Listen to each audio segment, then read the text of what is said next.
আজ দুপুর 12:30 সিরাজগঞ্জ সদর উপজেলার ছনগাছা বাজার এলাকায় ঘটল এক মর্মান্তিক সড়ক দুর্ঘটনা।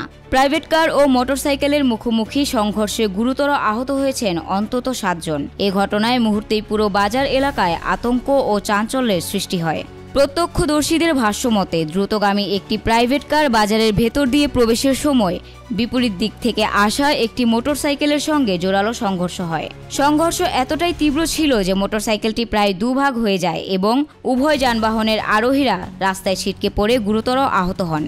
মোটরসাইকেলে থাকা 3 তরুণ গুরুতরভাবে আহত হন। গুরুতর অবস্থায় স্থানীয়রা দ্রুত তাদের উদ্ধার করে সিরাজগঞ্জ সদর হাসপাতালে ভর্তি করেন। এদিকে প্রাইভেট কারে থাকা 4 জন পুলিশ সদস্যও মারাত্মকভাবে আহত হন। তারাও বর্তমানে সদর হাসপাতালে চিকিৎসাধীন আছেন।